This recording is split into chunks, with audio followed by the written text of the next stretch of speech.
En fait, moi, j'ai le sentiment que déléguer, on en fait un peu le métier qu'on veut. En fait, on peut devenir un peu le délégué qu'on veut. Soit on va être quelqu'un d'un peu pushy et un peu marqué à la culotte, entre guillemets, le médecin pour qu'il prescrive, mais sans donner vraiment de valeur scientifique à ce qu'on fait. On va juste lui matraquer le nom de marque et puis il va se souvenir de nous.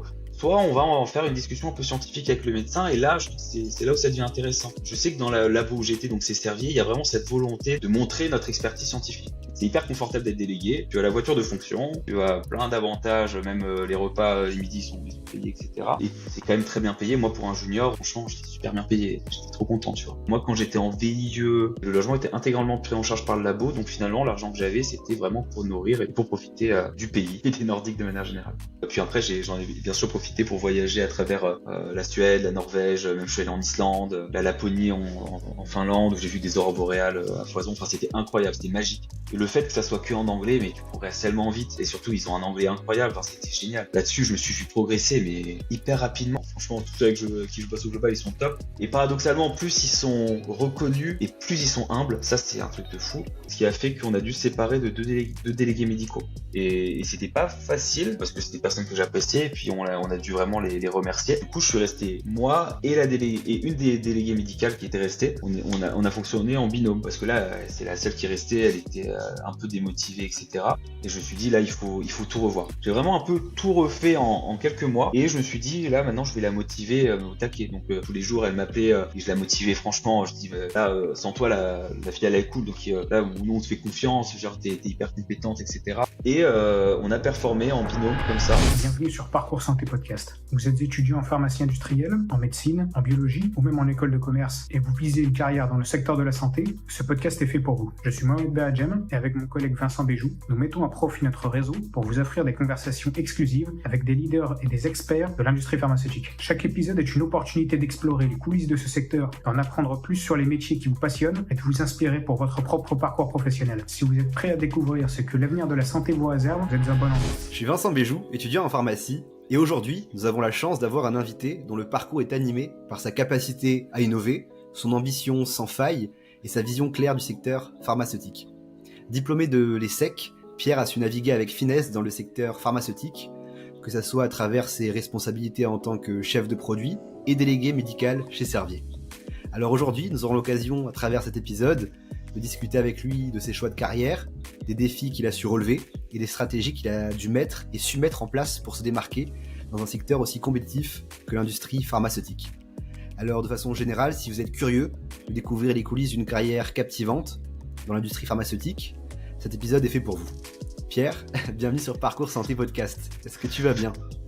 Bah ça va très bien, merci pour cette belle présentation. Ravi d'être avec toi pour ce podcast et pour partager un petit peu mon parcours avec les étudiants. Le plaisir est partagé, Pierre.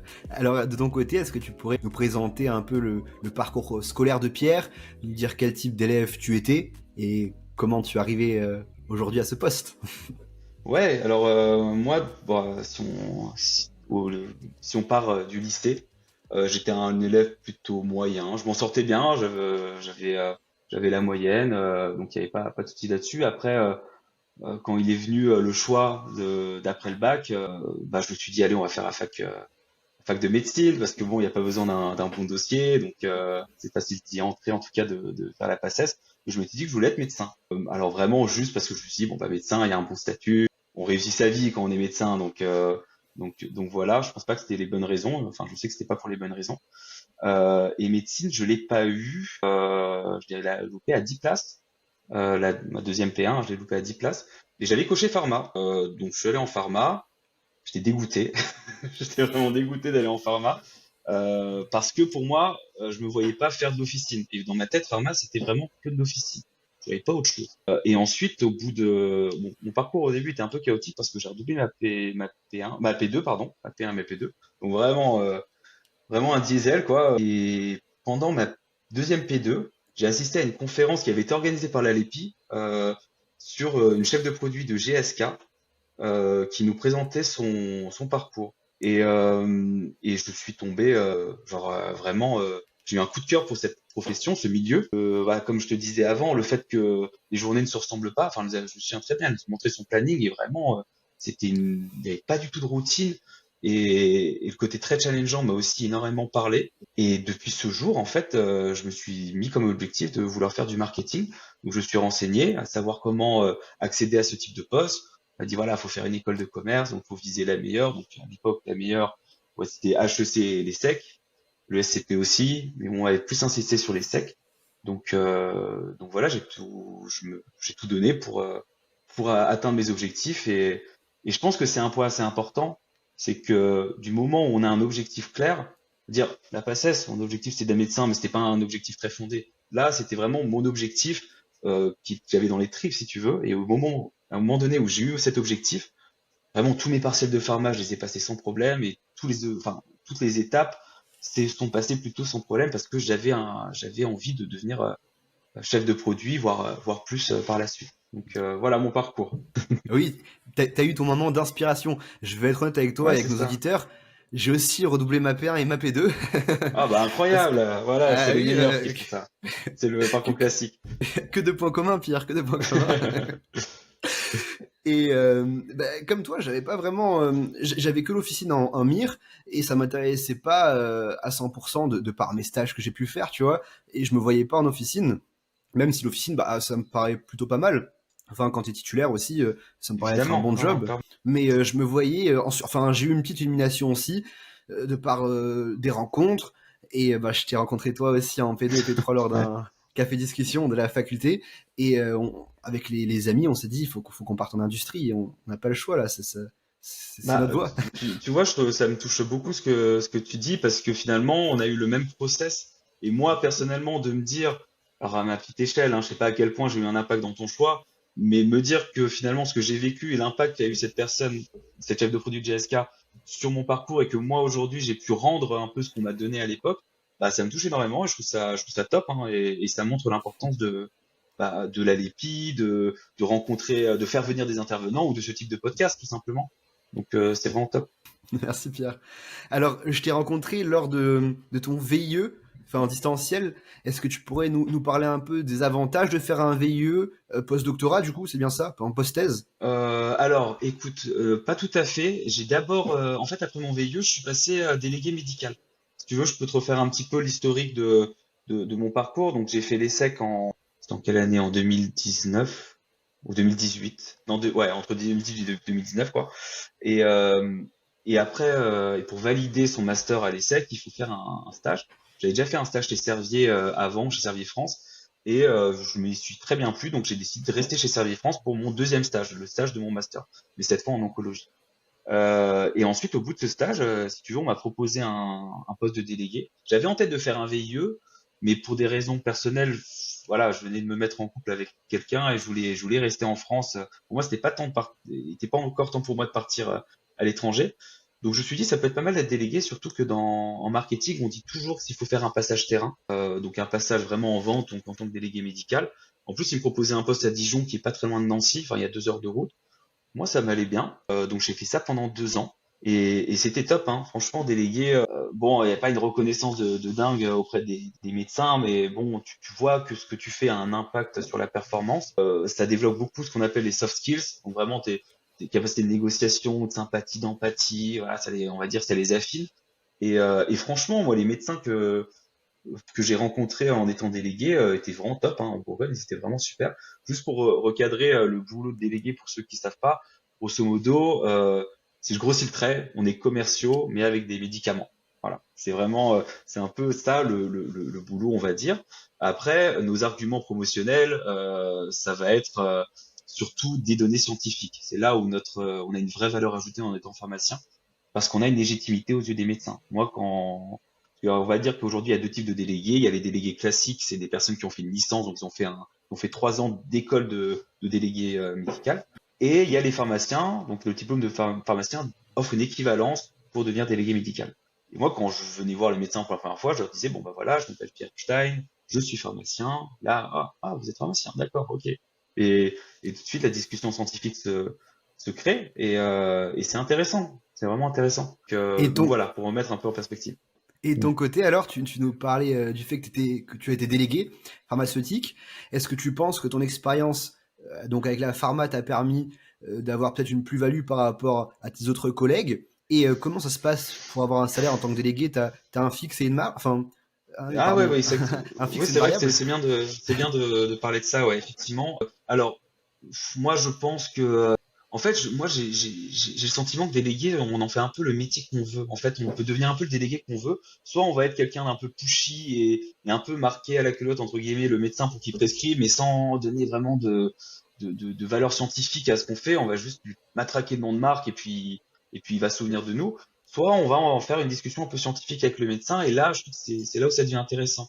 Je sais que dans la labo où j'étais, donc c'est Servier, il y a vraiment cette volonté de montrer notre expertise scientifique. Donc, pour le coup, moi, je parlais vraiment de science avec les médecins, et pour le coup, les résultats étaient bons. Alors, pour revenir à ta deuxième question, et c'est un sujet important, effectivement, tu as un fixe. Franchement, je peux donner à peu près le salaire que je gagnais, j'ai aucun problème avec ça. J'étais à 45, 48, entre 45 et 50 k année en fixe pour le métier de délégué, et en variable, ça pouvait monter. Je te dis que ça me pouvait monter parce que deuxième année, j'ai pété les scores. Je suis monté à 23 de variable, 23 k de variable. Donc ça fait une belle année. Franchement, ça fait une belle année. C'est hyper confortable d'être délégué. Tu as la voiture de fonction, tu as plein d'avantages, même les repas les midis ils sont payés, etc. Et c'est quand même très bien payé. Moi, pour un junior, franchement, j'étais super bien payé. J'étais trop content, tu vois. Mais après, je me voyais pas faire ça toute ma vie. Et en fait, pour moi, déléguer, c'était une case que je voulais cocher plus que une finalité. Donc c'est pour ça que j'ai rompu mon CDI au bout de 2 ans pour partir en Finlande. Donc, et Finlande, c'était pas les mêmes avantages en VIE. VIE, donc moi, les raisons qui m'ont poussé à partir en VIE, c'est que je voulais un peu cocher la case d'international. Je voulais, à l'époque, je parlais pas très bien anglais, donc je voulais aussi verrouiller l'anglais. J'ai choisi la Finlande parce que c'est un pays où ils parlent super bien anglais. C'est un pays pas trop loin, donc je pouvais quand même rentrer facilement en France. C'est 3 heures de vol, donc c'est pas très loin. Et je trouvais que c'était un pays assez dépaysant, déjà rien que par le climat. Donc c'est vraiment ce qui m'a poussé à vouloir partir en Finlande. En termes de mission, bon, c'était dans la même boîte où j'étais délégué, donc forcément, ça a un peu simplifié les choses parce qu'avoir quelqu'un qui a fait du terrain, basculer chef de produit, c'est hyper valorisé. Y a pas eu trop, j'ai pas eu trop de concurrence sur le poste de délégué, mais vraiment parce que normalement, c'est pas normal de vouloir faire VIE après avoir fait délégué, hein, parce que c'est trop confortable d'être délégué et ensuite, et surtout que, je digresse un peu, mais si on revient au côté salaire, généralement, on se base sur le salaire précédent pour négocier l'autre. Là, VIE, le salaire n'est pas négociable en fait. C'est vraiment juste, c'est même pas un salaire, c'est une indemnité. Tu as un fixe, un salaire de base qui est commun à n'importe quel VIE et n'importe quelle localisation de VIE. Et ensuite, tu as un variable qui va être calculé en fonction de la dangerosité de l'endroit. Bon, Finlande, c'est hyper sec, donc il n'y a pas de problème. Par exemple, des pays genre le Kenya, tu vois, ou même l'Argentine, c'est un peu plus, tu vois, c'est un peu plus compliqué. Donc ça, c'est calculé par rapport à ça. Et aussi, plus on est éloigné de la France, et mieux t'es payé aussi, de ce variable. Moi, quand j'étais en VIE, j'étais à 2003, je crois, mais net d'impôt. Donc c'est très bien, hein, tu vis très bien avec 2003 net d'impôt. Enfin, en Finlande, c'est un pays cher, mais tu payes très bien. Mais le labo dans lequel j'étais, donc Servier, ce qui est bien, c'est qu'il payait le logement. Et le logement était intégralement pris en charge par le labo, donc finalement, l'argent que j'avais, c'était vraiment pour nourrir et pour profiter du pays et des Nordiques de manière générale. Ok, et donc ce VIE, tu viens de nous le dire, tu l'as fait après ton poste de délégué. Est-ce Ouais, que tu as fait une demande directement à ton employeur, donc à Servier à l'époque, pour faire ce VIE? ouais, en fait, c'est là où c'était l'avantage de viser un VIE de ta boîte, c'est que il y a un contact, une référente qui s'occupe de ça, tu vois. Donc je l'ai contacté, on s'est appelé, puis elle m'a dit les pays qui seraient dispo. C'était quand même très simple, tu vois, parce que c'était un mouvement interne entre guillemets. Mais ce qu'il faut préciser quand même, c'est que quand tu es en VIE, tu n'es pas salarié de l'entreprise dans laquelle tu es salarié de Business France. Donc en gros, si tu veux, j'ai perdu mon ancienneté, donc j'ai dû démissionner de mon poste de délégué pour partir en VIE, et je n'étais plus salarié de Servier. Et là, après mon VIE, je suis retourné chez Servier, mais c'est comme si je redémarrais, tu vois. Donc voilà, c'est une spécificité. Après, concrètement, quel impact ça a? Aucun. Ça a vraiment aucun impact sur ta manière de bosser. C'est juste que tu touches une indemnité, pas un salaire. Du coup, tu déclares pas. Cette année, j'ai déclaré zéro au fisc. Donc, et c'est quand même pas mal. Et de ton côté, alors t'as vécu une belle année à Helsinki, si je dis pas de bêtises. Est-ce que Ouais, tu même pourrais 2 peut-être ans, nous... ouais. 2 ans même, d'accord. Ouais. Est-ce que tu pourrais peut-être nous partager ta façon de vivre en Finlande, tes relations avec les gens, comment ça se passait de façon générale au travail? Alors, bon, de toute façon, le VIE, tu le fais pour 2 raisons, hein. Tu le fais pour le perso, pour vraiment découvrir, vraiment t'enrichir personnellement, et pour l'expérience internationale professionnelle.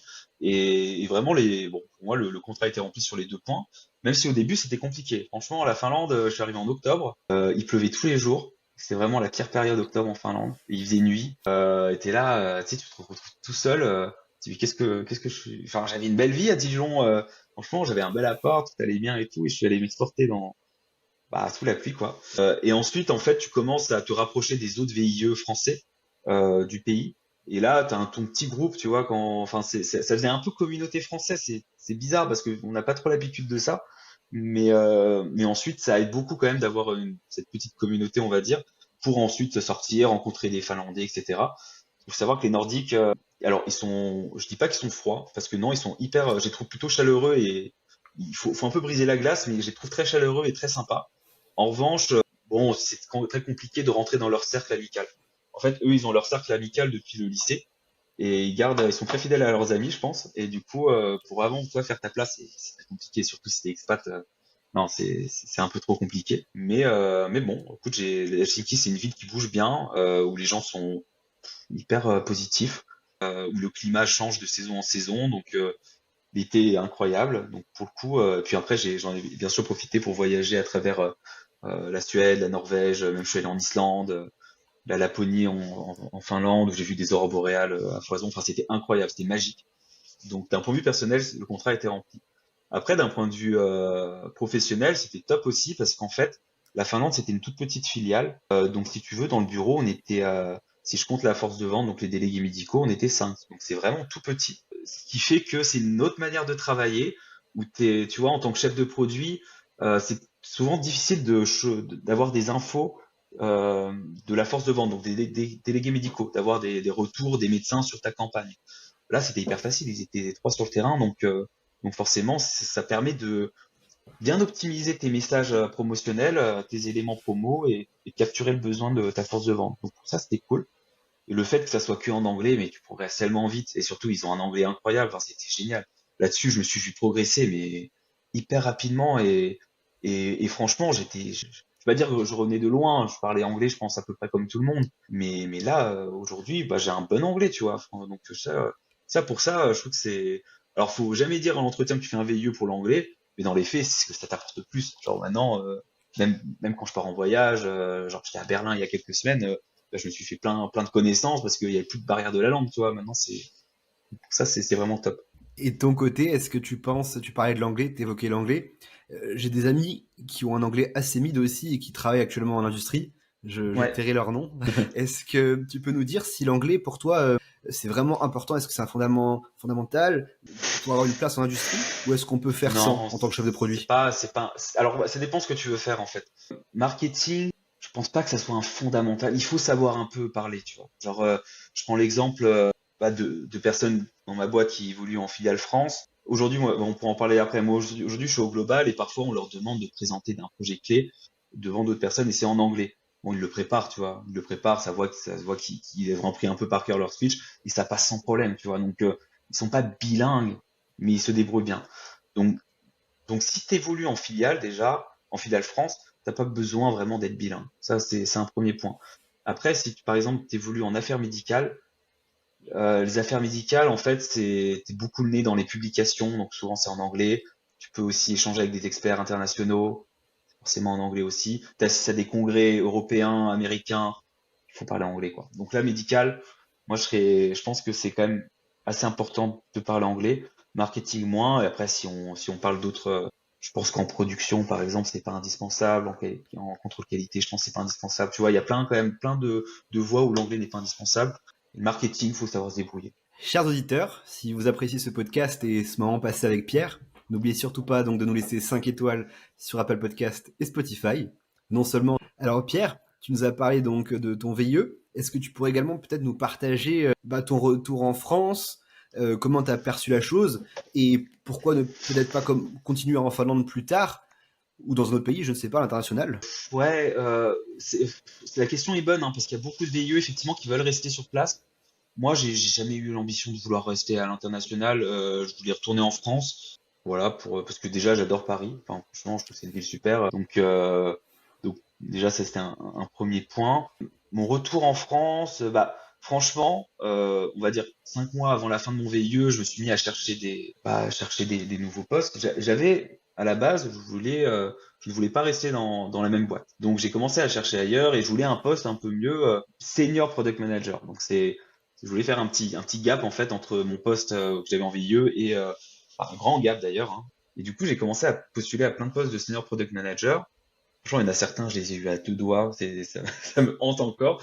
Mais voilà, ils ont dit, bah voilà, vu ton expérience VIE, je pense que c'est un peu Que chez trop, Servier. peut-être un peu tôt. T'as que Euh, postulé chez Servier. non, non, non, j'ai postulé ailleurs. Justement, à ce moment-là, je ne postulais pas chez Servier parce que je me dis, j'ai envie de partir, j'ai envie de voir ce qui se passe ailleurs, etc. Je me suis pris, quelques vestes et là, je me suis dit, putain, là, mon contrat est fini. Du coup, avant, j'avais un CDI. Au final, j'ai rompu mon CDI, partir en VIE, qui est finalement un CDD. Et ça se trouve, je vais me retrouver sans rien, tu vois. Donc, il y a eu un petit stress. Et à un moment donné, j'ai essayé d'investiguer qu'est-ce qu'il y avait chez Servier. Et il y avait ce poste au global. Donc global, en fait, si tu veux en filiale, tu vas faire de la communication, tu vas faire des outils promotionnels, tous tes plans pour la force de vente, pour les délégués médicaux, pour qu'ils aillent convaincre les médecins de prescrire. Au global, tu fais la même chose, sauf que à la place que ça soit tes délégués médicaux, c'est les chefs de produit. Donc en gros, en global, tu vas faire toute la stratégie du produit pour que les filiales à travers le monde utilisent la stratégie que tu as mis en place pour ensuite, eux, communiquer auprès des délégués médicaux.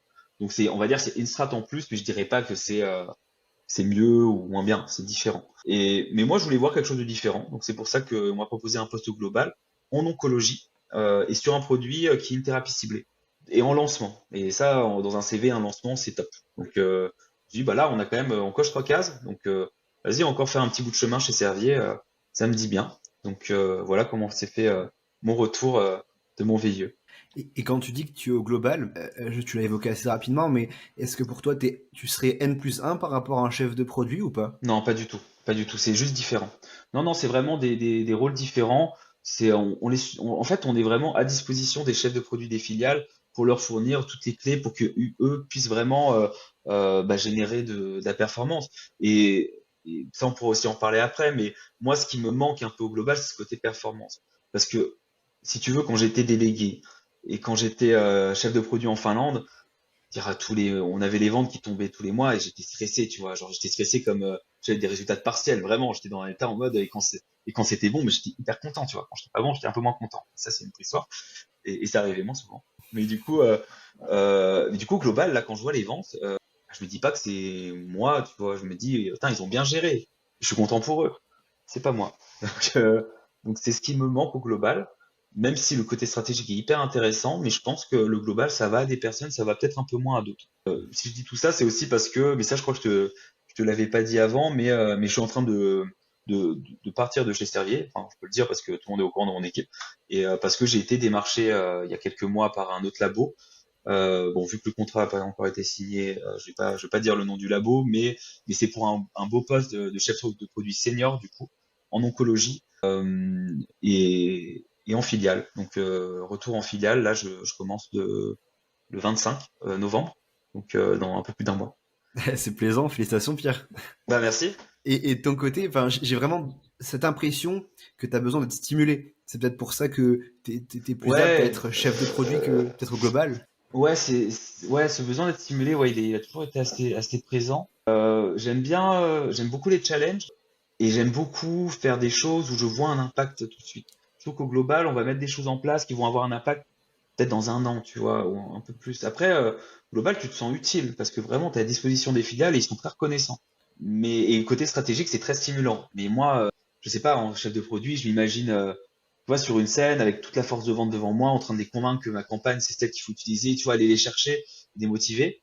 Là, au global, vu que bah, il y a le côté la contrainte géographique, parce que genre, je peux avoir aussi bien dans un call l'Argentine que la Corée, que le Brésil, que le Canada ou l'Arabie Saoudite. Et du coup, c'est via Teams. Donc, je dois les motiver via Teams. Donc, déjà, cette interface, voilà, on perd un truc, je trouve. Donc c'est pour ça que moi j'ai hâte de retourner en filiale pour vraiment convaincre en fait, tu vois, et essayer de ouais, je suis quelqu'un d'assez passionné par ce que je fais, donc j'ai envie de transmettre cette passion et cette assertivité pour motiver. C'est vraiment ce à quoi j'aspire, on va dire. Je suis d'accord hein, à 100%.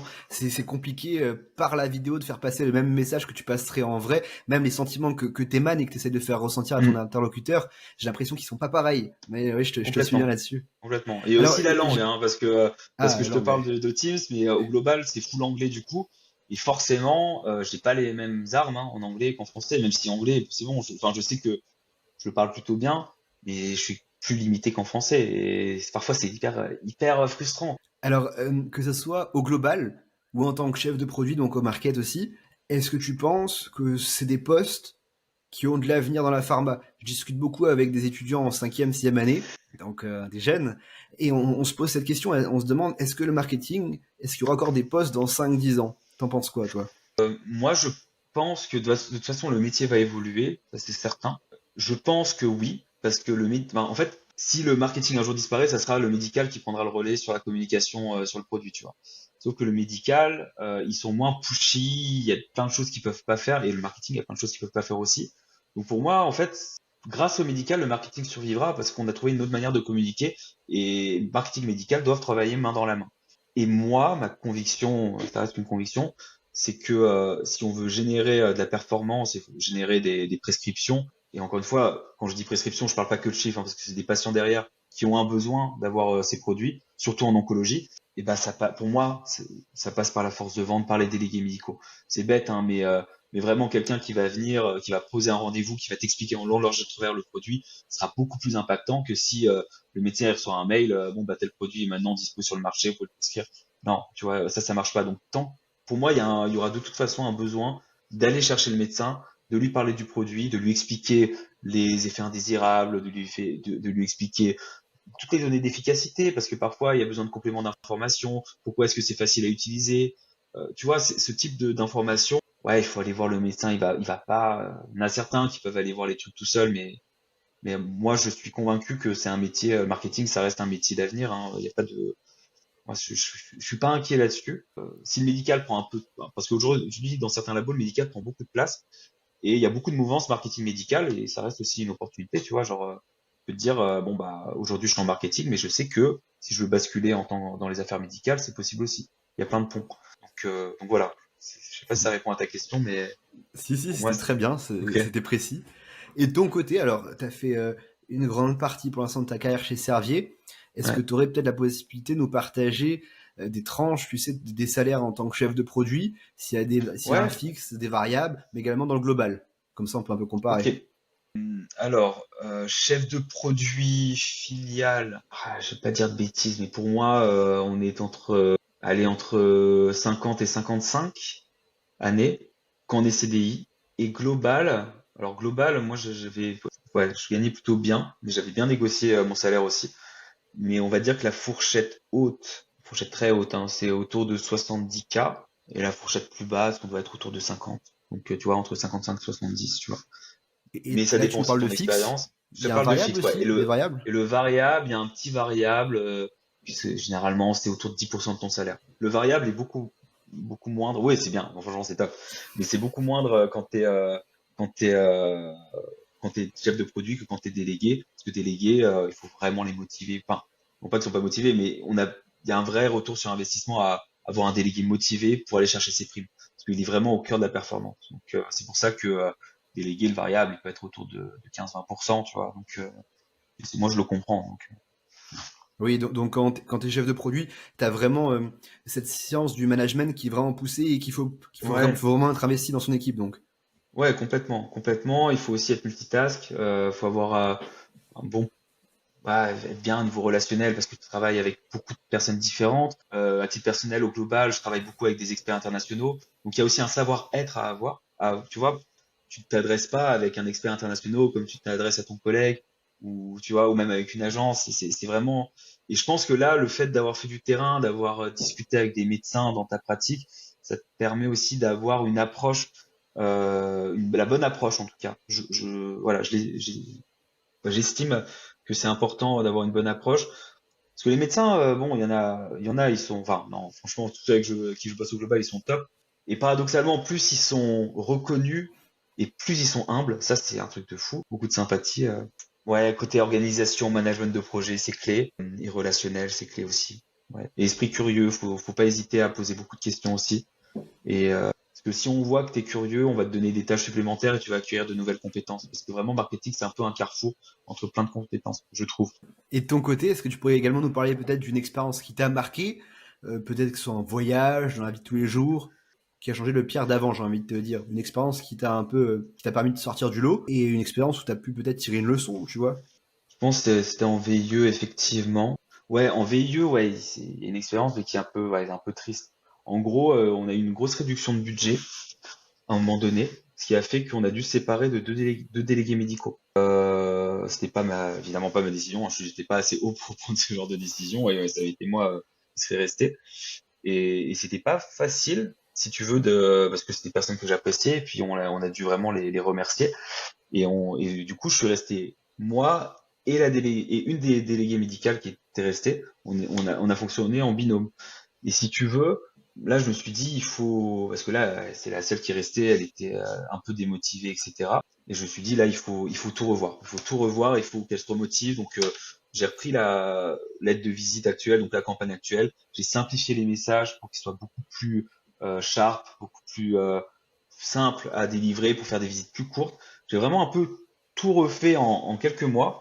Et je me suis dit, là, maintenant, je vais la motiver au taquet. Donc, c'est-à-dire que je l'avais très régulièrement au téléphone, bah, genre tous les jours, elle m'appelait et je la motivais franchement. Je dis, là, sans toi, la fille, elle est cool. Donc, là, nous, on te fait confiance, genre, t'es hyper compétente, etc. Et je me suis vraiment battu pour garder on va dire, la motivation au max.